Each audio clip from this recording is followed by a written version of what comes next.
안녕하세요. 저는 결혼 7년 차에 유치원생 남자아이를 둔 30대 중반 주부입니다.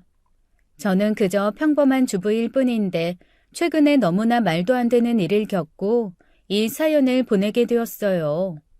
저 같은 일을 겪은 사람이 또 있을까 싶은 일이었죠. 시동생이 결혼을 하면서 저희 집안에 동서가 들어왔는데 그 동서 때문에 집안이 정말 시끄러웠습니다. 이제는 문제가 모두 해결이 되어 조금은 편안해진 마음으로 이 글을 쓰고 있어요. 먼저 저의 배경을 설명하자면 저희 시댁은 평범한 집이에요. 부잣집도 아니고 그렇다고 크게 부족하지도 않은 집이죠. 집안의 자랑은 저희 남편이었어요. 어렸을 때부터 워낙에 모범생이었던 남편은 공부를 잘해서 의대를 갔고 지금은 개원을 한 내과 의사입니다. 남편은 유머 감각이 있거나 남자다운 면이 또렷한 사람은 아니지만 조선시대의 선비처럼 굉장히 반듯한 사람이에요. 저는 그런 반듯함이 좋아 이 사람과 결혼을 결심한 거였고요. 남편의 한결같은 태도와 차분한 성격이 너무나 마음에 들었거든요. 그리고 남편에게는 남동생이 하나 있습니다. 중소기업에 다니는 시동생은 마음씨 착한 평범한 회사원이에요. 시동생과 우리 가족은 사이가 좋은 편이었어요. 우리 아이를 예뻐해주고 성격도 묻어내서 지내는데 불편함이 없었습니다. 시자가 들어가면 무조건 싫다는 사람들도 있는데 저는 아니었어요. 시부모님 두 분도 점잖으시고 조용한 분들이라 저는 시부모님에 대한 불만이 없었어요. 오히려 언제나 바른 말씀만 하시고 경우가 있으신 분들이라 제가 존경했어요. 그리고 시동생이 적지 않은 나이에 결혼을 했는데 시동생과 결혼한 동서는 같은 회사 직원이었다고 하더라고요. 처음에는 시동생이 동서를 너무나 좋아해서 동서가 못 이기는 척 만나줬다고 했습니다. 그런데 연애한 지 6개월 만에 아이가 생겨 결혼을 했어요. 연애 기간이 짧긴 하지만 시동생이 워낙에 좋아하던 여자라 가족들도 축하해 주었죠. 그런데 처음 동서가 시댁에 인사를 드리러 왔을 때는 사실 동서의 모습에 너무 놀랐습니다. 예쁘장한 외모의 동서는 아이를 가진 산모처럼 보이지 않았어요. 미니 스커트에 높은 힐을 신고 화장도 짙은 것이 어른들에게 인사 오기에 적절해 보이지는 않았거든요. 그때까지만 해도 그저 꾸미는 걸 좋아하는 사람이구나 생각했지 겉모습만 보고 동서를 나쁘게 보지는 않았습니다. 안녕하세요, 어머님, 아버님.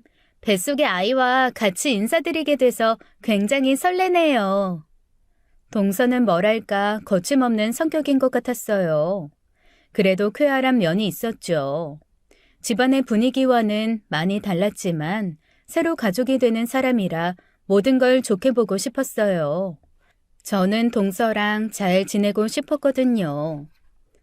어머, 그러면 아주버님 되실 분이 의사이신 거예요? 너무 멋지시다. 제 인맥 중에 의사는 처음이에요. 동서는 처음 보는 예비 시댁 식구들에게 먼저 말도 잘 걸었어요. 그래서인지 어색할 법도 한 자리에서도 제 남편에게 다정하게 말도 잘 걸었죠. 그것도 나빠 보이진 않았어요. 너무 조심스러워 하는 것보다는 살가운 성격이 집안의 활기가 될 거라고 생각했거든요. 이 사람은 머리가 그렇게 좋아 보이진 않던데 아주버님은 어떻게 혼자서만 그렇게 머리가 좋으세요? 동서는 조금 지나치다 싶을 정도로 제 남편을 띄워주기도 하더라고요. 첫 만남의 어색함을 풀어보겠다고 조금 오버했다고 생각했습니다. 그래서 저도 그냥 웃어 넘겼죠. 단지 시동생이 기분 나빠하진 않을까 그런 부분이 걱정이 되긴 했었지만 그건 기우였어요. 우리 형 멋있지? 어릴 때부터 모범생인데다가 머리도 좋았어. 나는 백날 따라가려고 해도 형의 반도 못 따라가겠더라고. 동서가 형에게 관심을 갖자 시동생도 신이 나서 말했죠. 시동생은 이미 눈에 콩깍지가 씌어서 동서가 가족들과 얘기를 잘 나누는 것만으로도 신이 나 있었어요. 난 예전부터 의사랑 연애 한번 해보고 싶었는데 이렇게 아주버님으로 뵙게 되니까 너무 아쉬운 거 있죠? 칭찬이라고 하기엔 선을 넘는 말을 들으니 당황스럽긴 하더라고요. 의사랑 연애해보고 싶었는데 아주버님으로 만나서 아쉽다는 말은 그저 농담이라고 넘기기에는 도가 지나친 말이었죠. 마치 추파를 던지는 말처럼 보여서 그때는 기분이 별로였어요. 옆에 제가 있다는 것도 잊은 건지 저에겐 시선을 한 번도 주지 않더라고요. 낯가림이 많은 성격도 아닌 것 같은데 어떻게 같은 자리에 있는 저에게는 말 한마디 걸지 않는 건지 이해할 수 없었죠. 동서는 우리 서방님이 어디가 그렇게 좋았어요? 제가 먼저 존대를 하며 말을 걸었어요. 뭐 어쩌다 보니 그렇게 됐어요. 그런데 돌아오는 대답은 너무나 성의가 없었죠. 잘 지내보려고 애쓰던 저는 무안하더라고요. 가끔 우리 집에 놀러와요. 내가 맛있는 거 해줄게요. 어머, 벌써 시집살이 시작된 거예요? 저는 형님이랑 너무 가깝게 지내는 거 부담스러운데. 저는 대놓고 무시를 당하는 기분이었어요. 더는 가까워지자고 말을 걸지도 못하겠더라고요.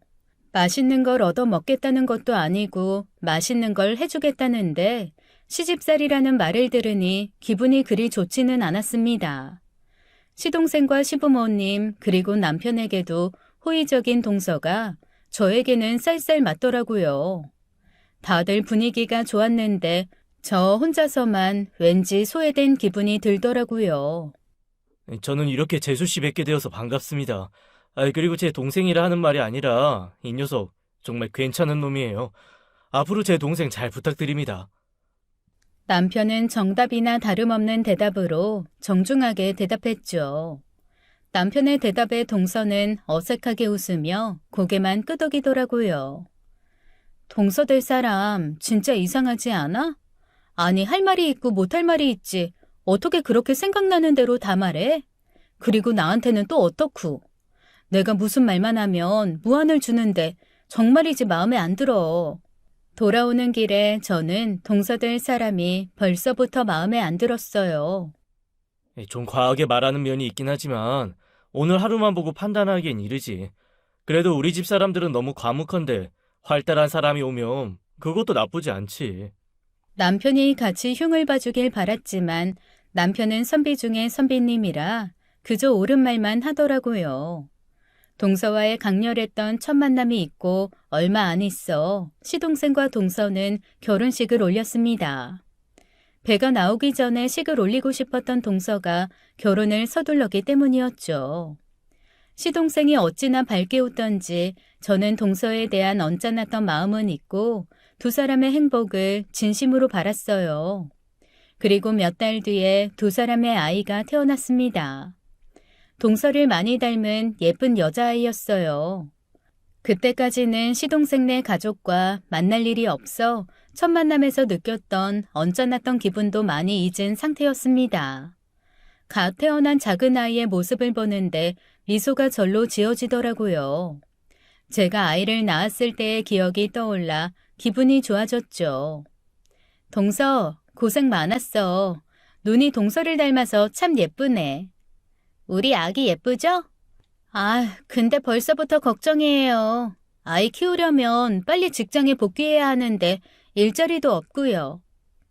아이를 낳아서 그런지 동서는 저에게 쌀쌀 맞지 않고 제가 하는 말에 대꾸도 잘해주더라고요.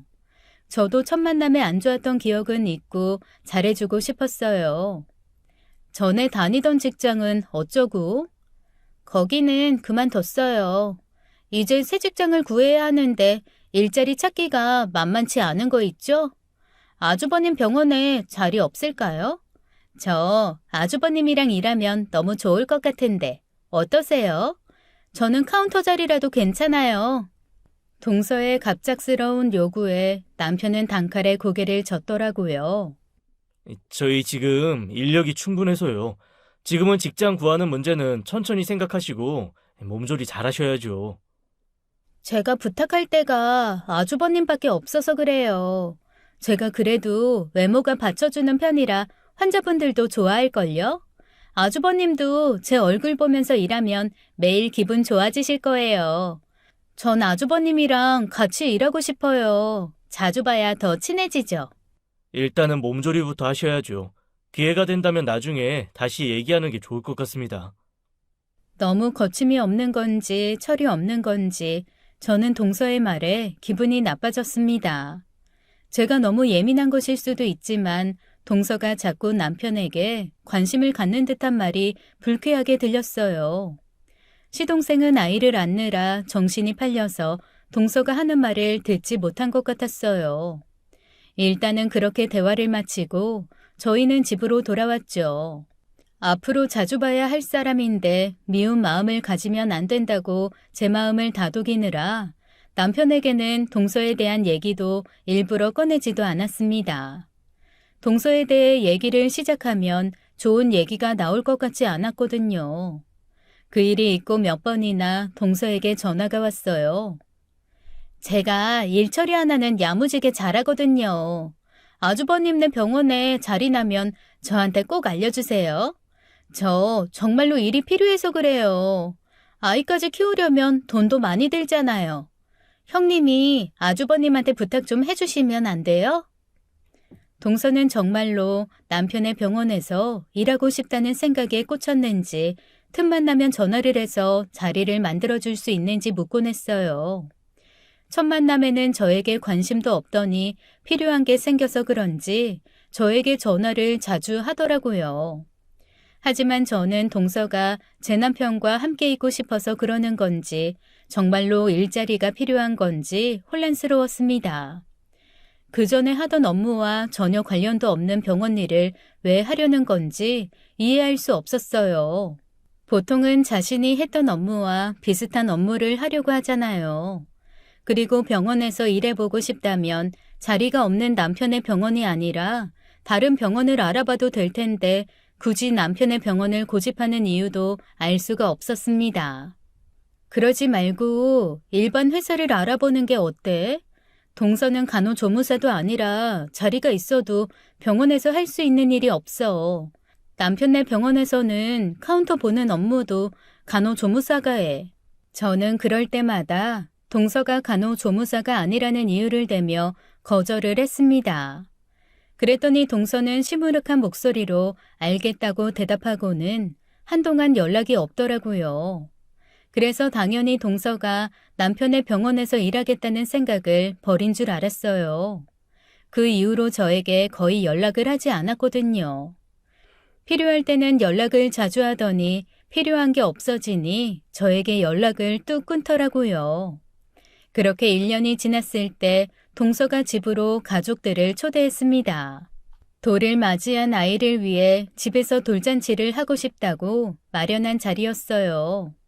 식당에서 돌잔치를 할 법도 한데 집에서 식사를 전부 준비했다는 게 기특해 보였습니다. 그런데 동서가 직접 음식까지 준비해서 가족들을 초대한 데에는 다른 이유가 있었어요.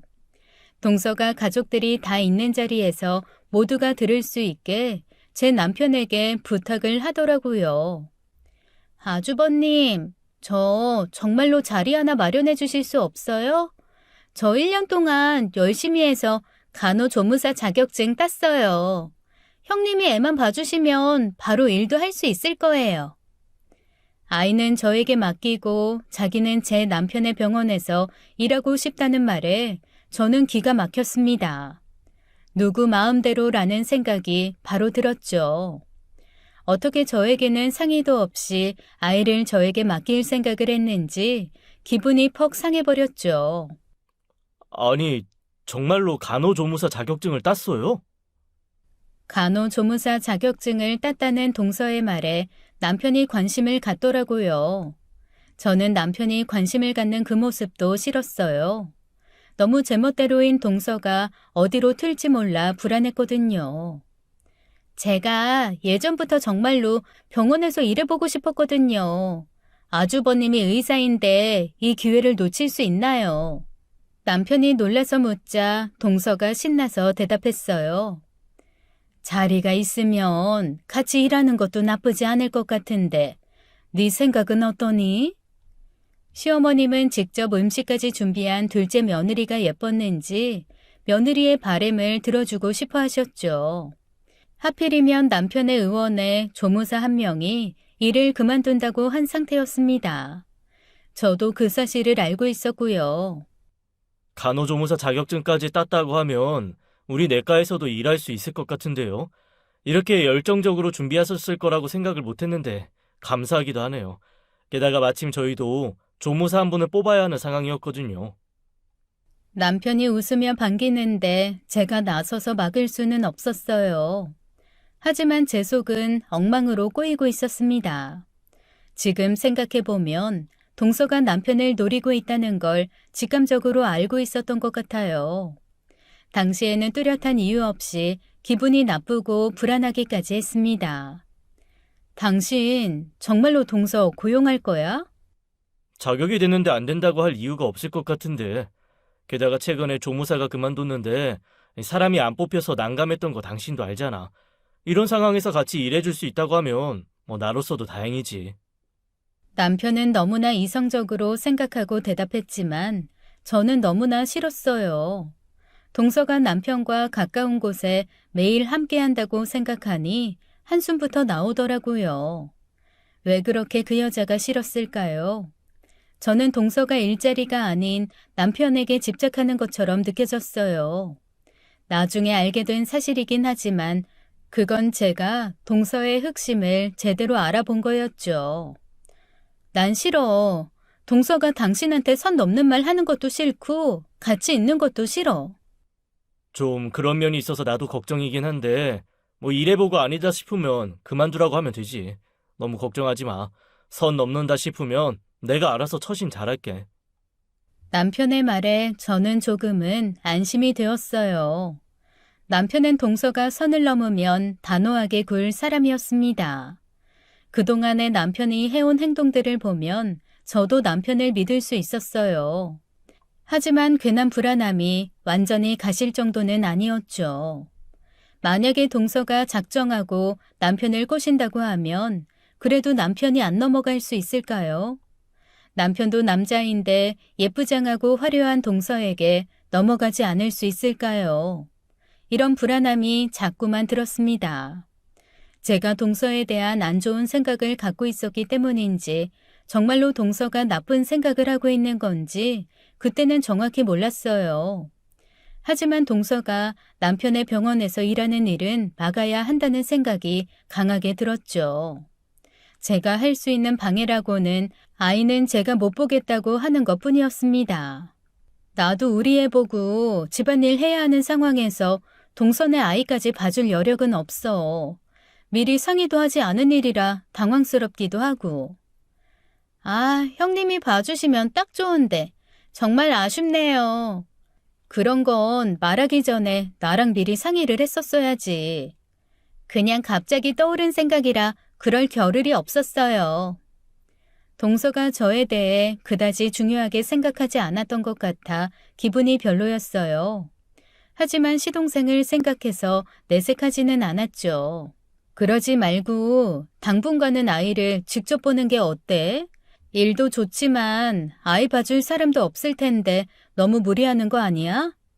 괜찮아요. 친정에서 봐줄 수 있을 거예요. 애 보는 것도 중요하지만 애 키우려면 저희는 맞벌이를 해야 돼서요.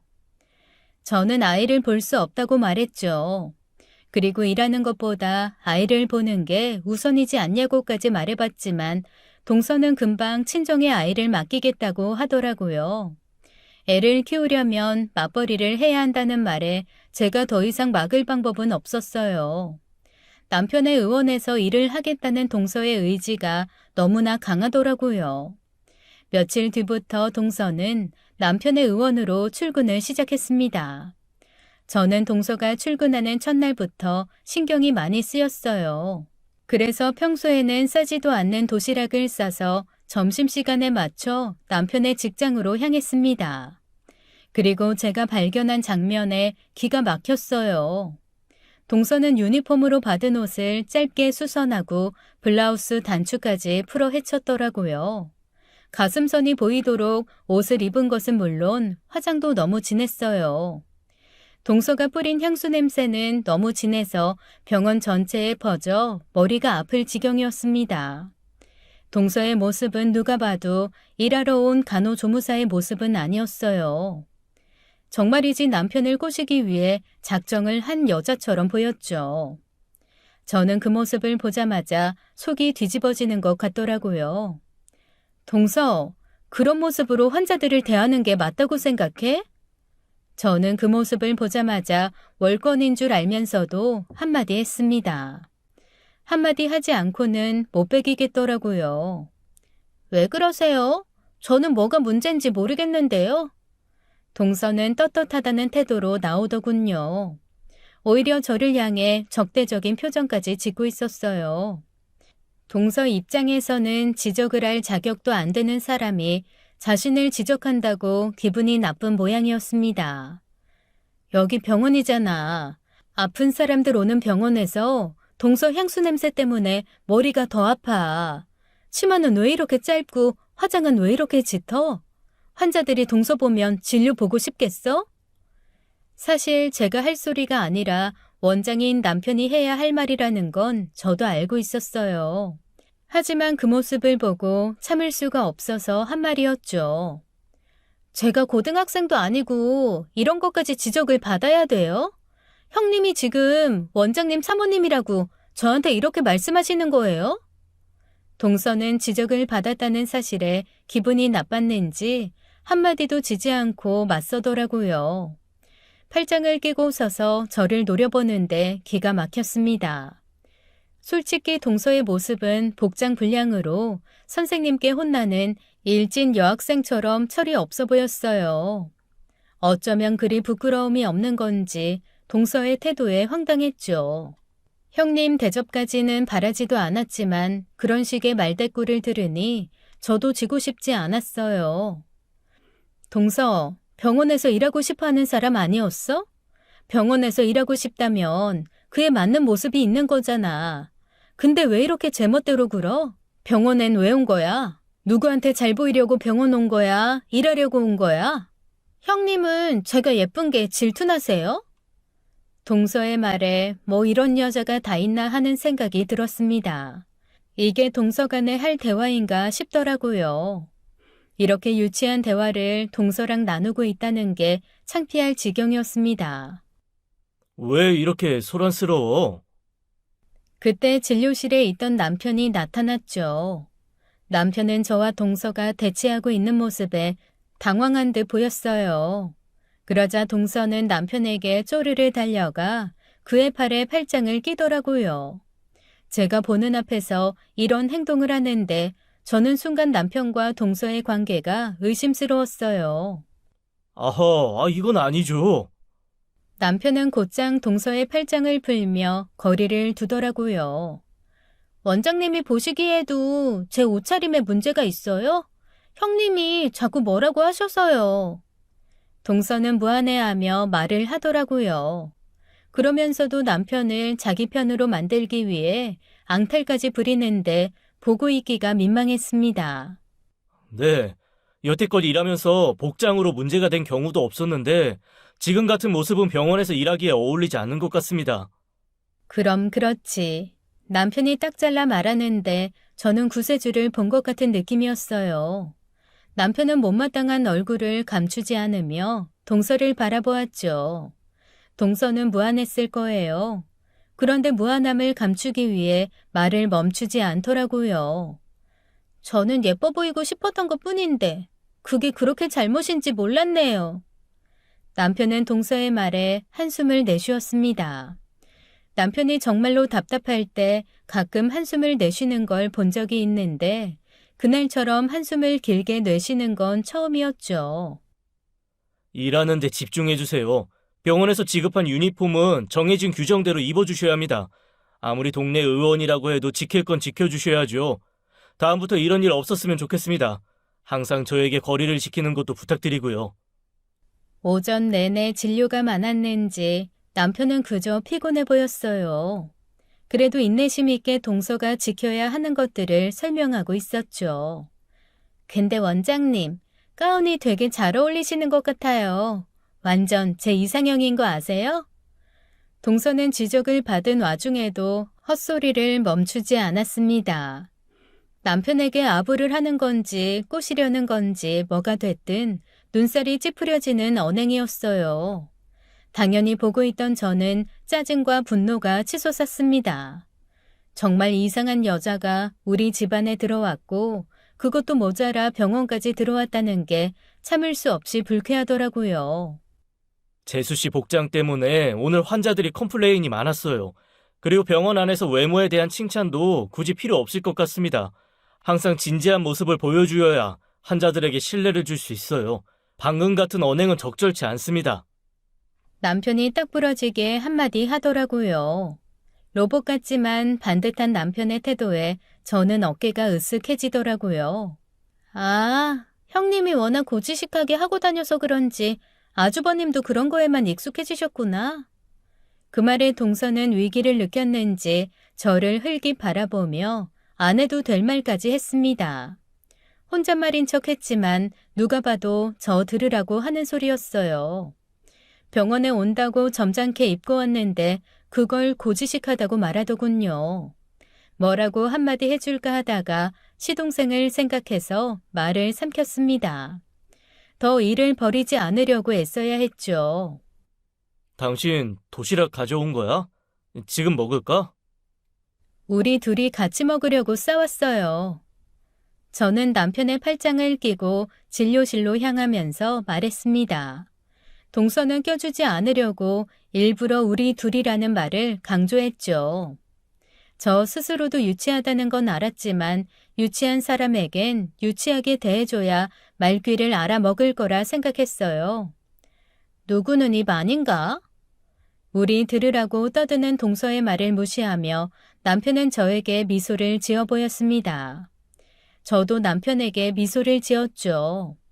그 순간에는 제 편을 들어준 남편에게 한없이 고맙기만 했어요. 그 정도에서 동서가 멈췄으면 좋았을 거예요. 하지만 동서는 보통 내기가 아니었습니다. 그날 밤 동서는 술에 취한 목소리로 남편에게 전화를 걸어왔어요. 제가 그렇게 마음에 안 드세요? 남편은 잠자리에 들었다가 전화를 받고는 황당함을 감추지 못했죠. 밤이 늦었는데 지금 전화를 거신 건 이해가 되지 않아요. 저는 원장님이랑 잘 지내보고 싶었어요. 제가 그랬잖아요. 제 이상형이시라고요. 늦었으니까 전화 끊겠습니다. 남편은 한숨을 쉬며 전화를 끊었지만 전화는 몇 번이나 더 울렸어요. 당연히 남편은 전화를 받지 않았죠. 남편은 다음날 진료에 지장이 있을까봐 동서의 전화를 성가시게 생각했어요. 결국에는 휴대폰 전원을 꺼버렸지만 이 모든 걸 옆에서 보는 저는 미칠 노릇이었어요. 세상에 아주버님을 유혹하려는 동서가 있다는 것도 처음 들어봤고 그것도 모자라 술에 취해 전화를 걸다니 상상도 못해본 일이었습니다. 저는 이런 말도 안 되는 상황에서 잠들 수 없었어요. 남편이 동서를 무시한 건 다행이었지만 계속 이런 식으로 나오면 집안이 어떻게 뒤집어질지 무섭기도 하더라고요. 다음날 동서는 출근을 하지 않았다고 하더라고요. 남편이 전화를 걸어 왜 출근을 하지 않느냐고 물었더니 아주버님이 제 마음을 받아주지 않아서요 라고 했다고 합니다. 저와 남편은 동서가 정상이 아니라고 생각했지만 이 얘기를 시동생한테 할 수도 없고 그저 속만 끓였어요. 남편은 상당히 불쾌해했고 저도 말할 것 없이 불쾌했습니다. 뭐 이런 여자가 다 있나 싶은데 그 다음 날엔 시동생의 전화를 받고 정말 억울하더라고요. 동서가 시동생에게 뭐라고 말을 한 건지 시동생은 잔뜩 화가 난 목소리로 남편에게 전화를 걸어 따지더라고요. 형이랑 형수가 어떻게 그럴 수가 있어. 지금 우리 와이프가 이틀 내내 얼마나 울었는지 알아? 아무리 형이 원장이고 형수가 원장 사모여도 그렇지. 가족끼리 갑질이라니 이게 다 뭐야? 형 정말 그런 사람이었어? 동서가 시동생에게 뭐라고 말했을지 감이 왔습니다. 옷차림으로 지적했다. 도시락 싸와서 자기들끼리만 먹더라. 소외감이 느껴져서 일하기 너무 힘들다. 이런 식으로 말을 했다는 게 뻔히 보였어요. 이런 말을 듣고 시동생이 화가 나서 전화를 한 거였습니다. 남편은 동생의 말에 당황스러워 대답을 못하고 있었고 이번엔 제가 나설 차례였어요. 저는 남편의 휴대폰을 빼앗아 시동생에게 한마디 했습니다. 서방님이 몰라서 그러시는 거예요. 옷차림이며 화장이며 너무 과해서 얘기 좀 한 거고요. 갑질이 아니라 꼭 필요한 얘기라서 한 거예요. 그리고 동서는 지적을 받고도 그냥 넘어가 보려고 아주버님 되는 사람한테 팔짱을 끼면서 애교를 부렸고요. 성인이 돼서 일하는 장소에서 그러는 건 말이 안 되잖아요. 병원에서 그런 행동은 적절치 않다고 말해준 게 어떻게 갑질이에요? 저는 있는 사실만을 얘기했지만 시동생은 믿질 않더라고요. 말도 안 되는 소리예요. 이 사람은 첫 출근이라고 실수할까봐 얼마나 긴장하고 마음 졸였는지 아세요? 형한테 뭐 좀 물어보려고 해도 대답도 잘 안 해줬다면서요. 그리고 형수는 왜 병원까지 찾아가서 이 사람에게 병원에 안 어울린다는 말을 해요. 그게 갑질이 아니면 뭐예요? 열심히 살아보려고 노력하는 사람한테 좀 살갑게 해주면 안 돼요? 오늘 형이랑 형수가 한 건 갑질이고 시집살이에요. 시동생은 동서에게 단단히 세뇌를 당했는지 말이 통하지가 않았습니다. 그런 게 아니라고 아무리 설명을 해줘도 시동생의 화를 부추기기만 할 뿐이었죠. 그렇다고 제가 어떻게 동서가 남편에게 밤늦게 전화를 해선 마음을 받아주지 않았다는 말을 했다고 말할 수 있겠어요. 그런 말을 한다고 해서 시동생이 믿어주기는 할지 의심스럽기도 하더라고요. 저는 미치고 환장할 노릇이었어요. 내가 이 사람 앞으로 출근하지 말라고 했어요. 형이 아무리 원장이라고 내 아내가 형한테 그런 취급당하는 건 참고 봐줄 수가 없어. 시동생은 냉랭하게 말하며 전화를 끊었습니다. 시동생 얘기만 들으면 우리처럼 못된 부부도 없더라고요. 시동생과 사이가 좋았던 만큼 시동생의 말에 충격을 받았습니다. 결혼을 하면 자기 식구를 더 챙기는 게 당연하다고는 하지만 우리의 말을 들으려고도 하지 않고 동서만 감싸는 시동생의 태도에 너무 억울했어요. 그래도 차라리 잘 됐다는 생각이 들었습니다. 앞으로 동서가 병원으로 출근을 하지 않으니까요. 한 가지 안타까운 건 남편과 시동생의 사이가 멀어졌다는 거였습니다. 남편은 동생과의 사이가 멀어진 것 때문에 많이 속상해하더라고요. 나중에 시부모님한테 건너들은 얘기로는 동서가 다른 병원에 취직했다고 하더라고요. 하지만 시부모님도 남편과 저에 대해 비난을 하셨습니다. 저희가 동서에게 갑질을 하고 시집살이를 시켰다는 게 이유였어요. 아니 어떡해. 출근한 지 하루 만에 그만두게 하니? 네가 그렇게 형님 노릇을 했다고 하던데 꼭 그렇게 했어야 했니? 동서의 독사 같은 혀가 시어머니에게까지 뻗쳤더라고요. 일하고 다닐 복장이 아니어서 그저 한마디 한 거예요. 어머님이 보셨어도 놀라셨을 거예요. 스커트는 너무 짧고 향수 냄새도 얼마나 짙었는데요. 환자들이 보면 기겁을 하고 다시는 안 올까봐 걱정될 정도였어요. 아무리 그래도 그렇지 다 큰 어른이 그런 말 들으면 자존심 상하지 않겠어? 너무 그러지 마라. 너희가 잘 지내야 형제 간의 사이도 좋지. 어머님, 저 정말 억울해요. 사람마다 다 자기 입장이 있어. 그래도 네가 윗사람이니까 좀 더 이해해 줄 수 있었잖아.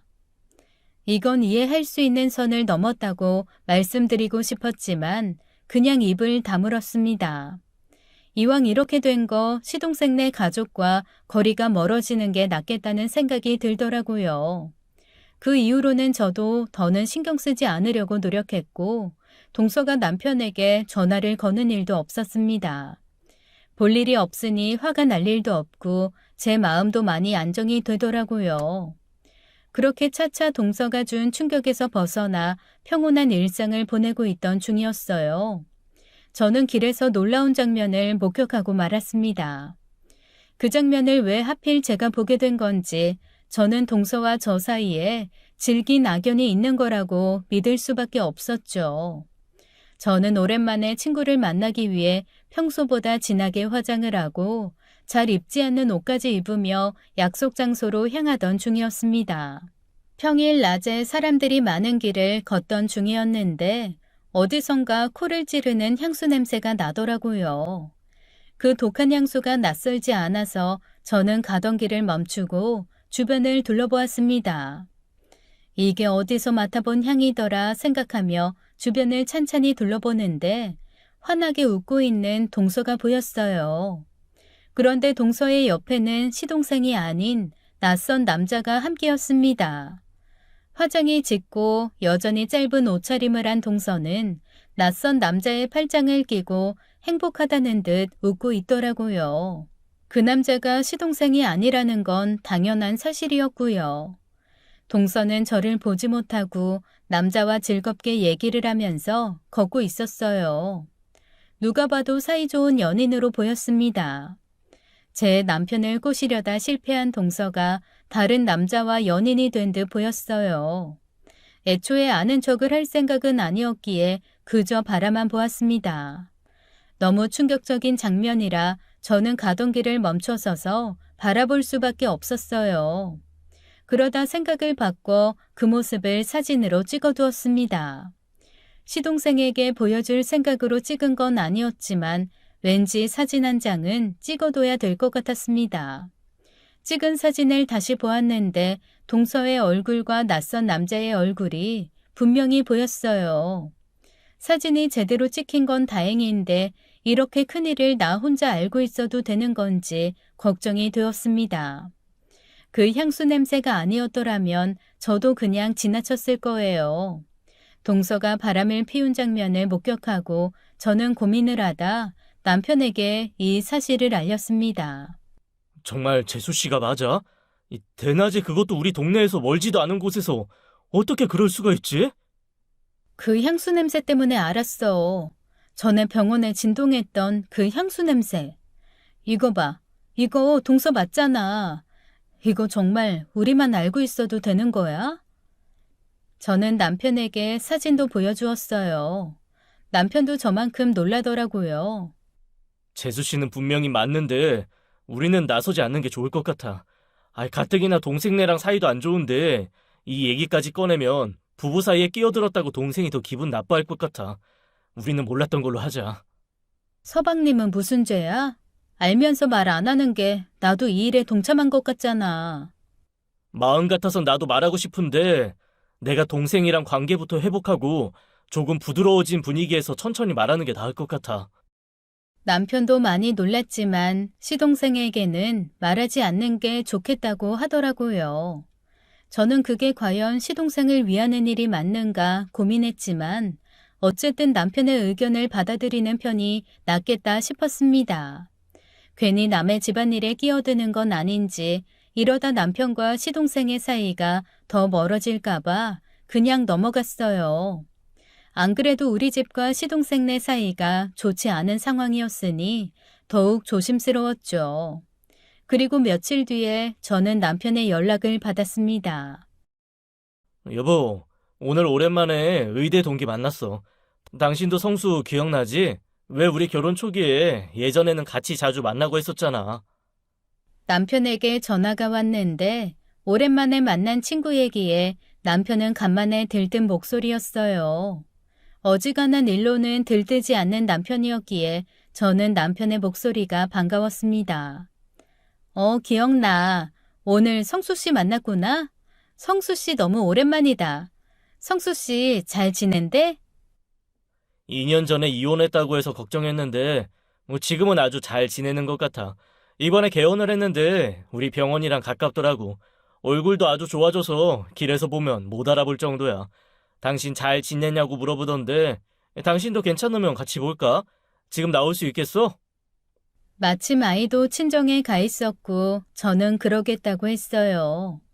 남편과 남편의 친구가 있다는 장소로 향했다가 저는 깜짝 놀랐습니다. 남편의 친구인 성수 씨가 예전과는 많이 달라져서 못 알아볼 뻔했죠. 성인이 되어서도 여드름이 심했던 성수 씨는 어떻게 했는지 피부가 말끔해져 있었어요. 변한 얼굴이 너무나 낯설어서 아마 길에서 봤어도 누군지 못 알아볼 만큼 변해 있었죠. 문제는 그 낯설어진 얼굴이 며칠 전에 길에서 동서와 함께 있었던 남자와 얼굴이 너무나 똑같았다는 것이었습니다. 너무 변한 외모에 제가 동서만 알아보고 성수 씨를 못 알아본 거였어요. 남편은 사진을 잠깐 봐서 그런지 동서의 옆에 있던 남자가 성수 씨라는 건 눈치채지 못한 것 같았어요. 저는 당혹스러웠지만 최대한 내색하지 않고 그 자리에 함께 했습니다. 얼굴이 너무 변해서 못 알아볼 뻔했어요. 그동안 어떻게 지냈어요? 이혼하고 얼굴이 많이 상했더라고요. 안 그래도 여드름이 많이 피부에 얼굴이 상하니까 그런 제 모습이 마음에 들지 않아서 피부과도 다니고 성형외과에 가서 리프팅도 하고 이것저것 했더니 얼굴이 변했다는 말 많이 들었어요. 남자들도 피부 관리 받고 성형 시술을 하니 정말 많이 변하더라고요.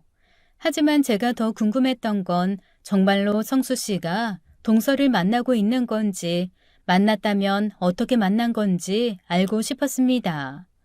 성수 씨가 몇 년 전에 이혼을 했다고 했지만 그래도 동서는 유부녀였으니까요.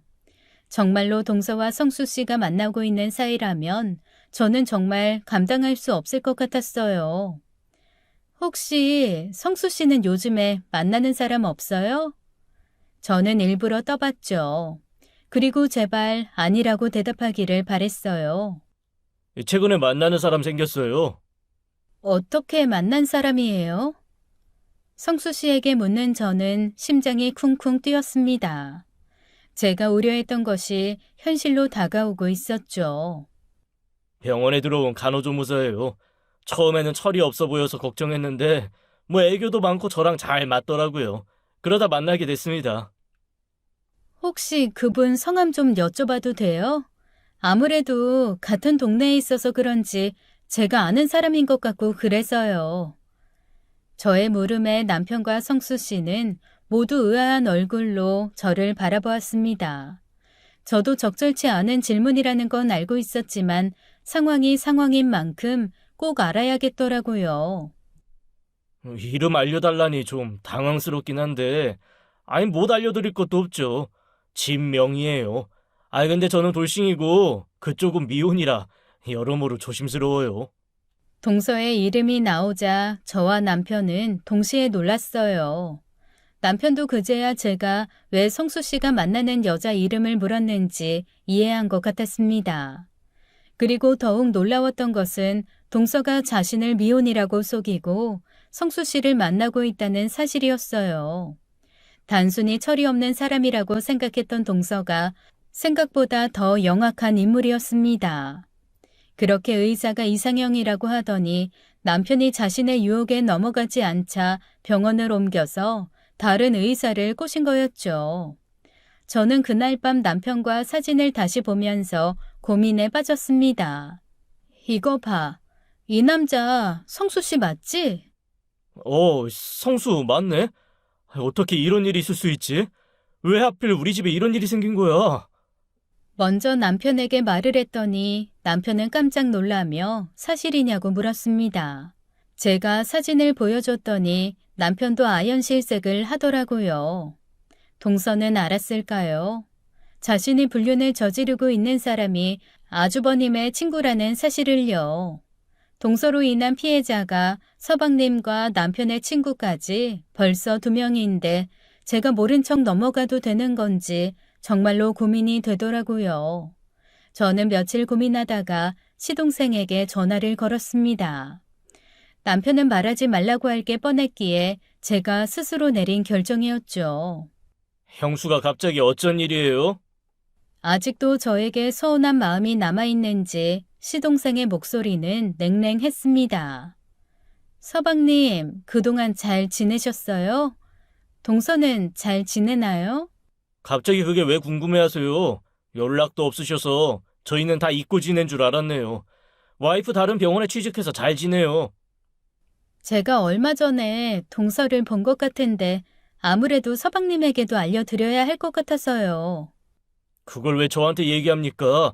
길에서 본 것 같으면 그래도 형수님이 윗사람인데 그때 직접 인사 좀 해주시지 그랬어요. 인사를 할 만한 상황이 아니었어요. 요즘 동서 많이 바빠요? 네, 일 때문에 많이 바빠요. 서방님이 동서 좀 잘 봐요.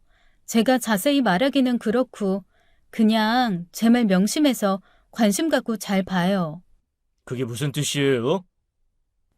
시동생의 목소리에서 불쾌함이 가득 묻어났죠. 저는 계속 말해도 되는 건지 눈치가 보였어요. 동서가 누굴 만나는 것 같아요. 어떤 사이인지는 몰라도 남편이 아는 사람과 만나는 것 같아서 그래요. 형이랑 제 사이를 멀어지게 만든 걸로도 모자라서 부부 사이까지 멀어지게 하려고 이런 말씀하는 거예요? 형수님 진짜 너무하는 거 아니에요? 정확한 증거도 없으면서 이런 말을 함부로 하는 거 아니에요? 저도 고민 많이 하다가 연락드리는 거예요. 서방님이 제 말을 믿지 못하시겠다면 하는 수 없지만 이미 알고 있는 이상 저도 그냥 있을 수는 없었어요. 제가 가만히 있으면 피해를 보는 건 서방님이잖아요. 저희 일은 저희가 알아서 할게요. 솔직히 저번 일로 저 아직도 형수한테 마음 안 풀렸어요. 아무리 와이프가 마음에 들지 않아도 그런 말까지는 하지 않으시는 게 좋았을 거예요. 제 아내는 형수님이 생각하는 그런 여자가 아니에요. 주제 넘었다면 미안해요. 제가 괜한 얘기를 했네요. 못 들은 걸로 해주세요. 저는 시동생의 반응에 저는 괜한 말을 꺼냈다고 후회했습니다.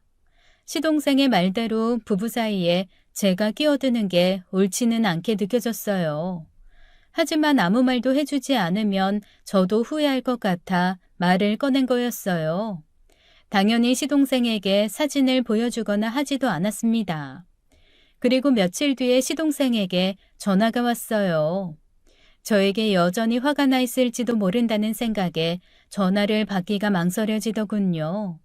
그래도 전화까지 한 거면 분명 뭔가 이유가 있을 거란 생각에 일단은 전화를 받았습니다. 길에서 와이프 보신 적 있다고 하셨죠?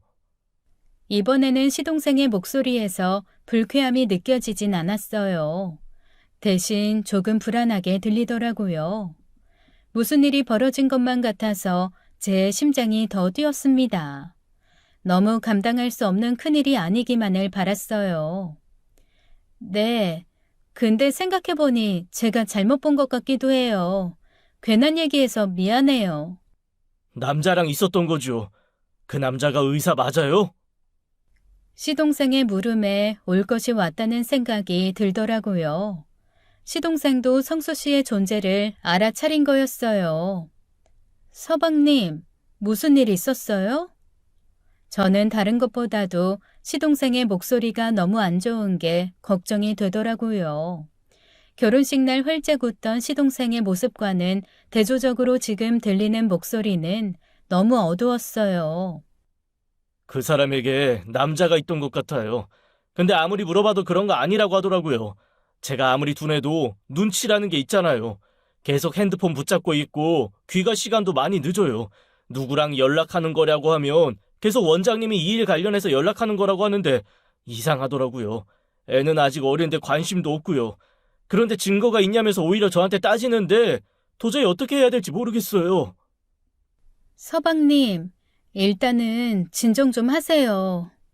형수님한테 죄송해요. 형수님이 말해주지 않았더라면 더 늦게 알았을 거예요. 저 정말 어떻게 해야 될지 모르겠네요. 동서랑 계속 살고 싶어요? 제가 말하면서도 엄청 긴장되었습니다. 그래도 물어야 했죠. 제가 가지고 있는 사진을 시동생에게 줘도 되는 건지 판단하기 위해서는 꼭 대답을 들어야 했거든요. 아니요. 같이 못 살겠어요.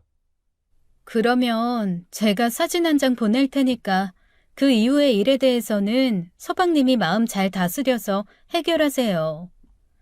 저는 사진을 시동생에게 보내줬어요. 보내기 전에 몇 번이나 고민했지만 동서와 같이 살 생각이 없다는 말을 믿고 사진을 보냈습니다.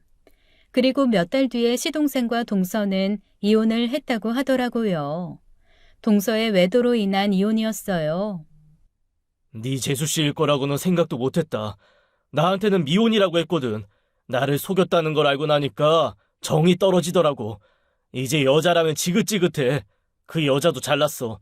나도 모르고 한 행동이지만 어쨌든 너희 가족들에게 미안하다. 남편의 말에 의하면 성수 씨도 미혼이라는 동서의 거짓말에 배신감을 느껴서 헤어졌다고 하더라고요. 그 일이 있고 나서 남편은 제게 사진까지 보냈어야 했냐고 하더라고요. 저도 많이 고민하다가 사진을 보낸 거라 고민이 많았지만 분명하게 얘기해 주었죠. 자기 아껴주는 사람, 고마운 줄 모르는 사람은 우리 서방님과 함께 살 자격이 없다고요. 남편은 그 말도 맞다고는 했지만 우리가 두 사람의 이혼에 너무 깊게 관여한 것 같다고 생각하는 것 같았습니다. 이봐요, 형님. 왜 남의 사진을 찍어서 가정을 파탄을 내요? 이혼을 하고 동서였던 여자에게 전화가 왔더라고요. 자신의 이혼을 제 탓으로 돌리고 있었습니다. 내가 파탄을 냈다고? 말은 똑바로 해. 바람 피운 사람이 파탄 낸 거지. 기가 막혀. 가만히 잘 살고 있는 집을 형님이 들쑤셔 놓은 거잖아요. 내가 그동안 얼마나 많이 참았는지 알아? 동서가 얼마나 이상한 사람인지 아냐고. 내가 그쪽한테 잘못한 게 뭐가 있다고. 나한테 억하심정을 갖고 있어요? 설마 나 질투했어요? 이제는 동서가 아닌 여자가 의기양양하게 말하더라고요. 푹하고 웃음이 나오더라고요. 질투가 아니라 안타깝다고 생각했지. 자기 주제도 모르는 게 참 안타깝더라고. 아무데나 껄떡대고 그저 남자만 보면 참지 못하는 당신이 너무 안타까워. 내 남편한테도 들이댔다가 망신만 당했잖아. 저는 그동안 하지 못했던 말들을 쏟아냈어요. 그동안 시동생을 생각해서 하지 않았던 말들이었습니다. 하지만 더 이상 참을 필요는 없었으니 말하면서 속이 다 시원했어요. 기가 막혀? 동서는 제가 그렇게 나올 거라고는 생각도 못했는지 제가 쏟아내는 말에 당황하더라고요. 왜 하필이면 너 같은 여자가 우리 서방님이랑 엮인 걸까? 넌 어딜 가도 환영받지 못할 거야. 계속 그렇게 살아. 하지만 우리 가족 눈에는 띄지 마. 다신 엮이지 말자. 다시는 엮이지 말라는 말, 다시는 눈에 띄지 말라는 말은 저의 소원이기도 했어요. 그런 여자는 어딜 가도 환영받지 못하겠지만 점잖고 조용한 우리 집안과는 정말로 어울리지 않는 사람이었습니다. 그런 여자가 어떻게 시동생과 엮인 건지 재수가 없다는 생각만 들 뿐이었죠. 전부 당신 때문이야. 동서였던 여자는 제 탓을 했지만 저는 그때나 지금이나 시동생의 결혼이 깨진 게 제 탓이라고 생각하지 않아요. 그 여자는 결혼할 준비도 엄마가 될 준비도 되지 않은 여자였던 겁니다. 그렇지 않고서야 결혼을 한 지 2년도 되지 않아서 다른 남자를 꼬셨을 리 없죠. 게다가 가장 정신 나간 행동은 제 남편에게 꼬리를 치려고 별 수를 다 썼다는 거였어요. 저는 그게 가장 용서가 안 되더라고요. 그 여자는 아마 지금도 자신의 행동을 뉘우치진 않았을 거예요. 자신의 잘못을 남 탓으로 돌리는 걸 보면 그러고도 남을 사람이죠. 시동생은 동서와 이혼을 하기 전에 아이의 친자 확인을 요청했어요. 그 여자, 저 만나기 전부터 만나던 사람이 있었어요. 저에게 헤어졌다고 하고도 계속 만난 걸 제가 알고도 몇 번이나 눈 감아 주었죠. 제가 그만큼 사랑했어요. 동서가 결혼 전에 시동생 외에도 남자가 있었다는 것을 시동생이 그날 처음 얘기하더라고요. 이미 남자친구가 있는 상황에서 시동생을 만난 거였고 시동생을 만날 때도 전 남자친구를 만난 적이 여러 번 있었다고 했습니다. 그 얘기까지 들으니 시동생이 친자 확인을 하려는 이유가 이해가 되었어요.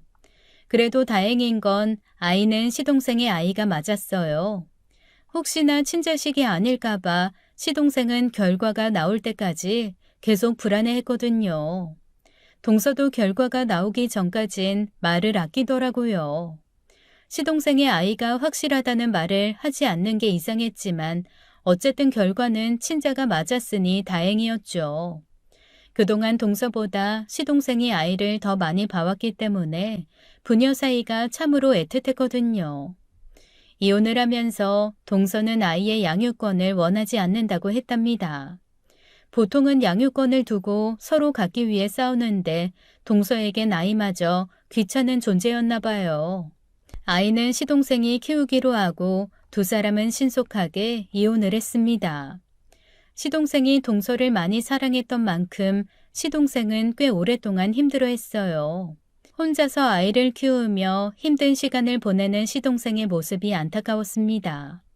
제가 시조카를 봐주고 많이 도와주었어요. 그 이후로 서먹했던 남편과 시동생의 사이도 많이 회복이 되었습니다. 우리 부부는 굳이 동서가 남편에게 밤늦게 전화를 건 얘기에 대해서는 하지 않았어요.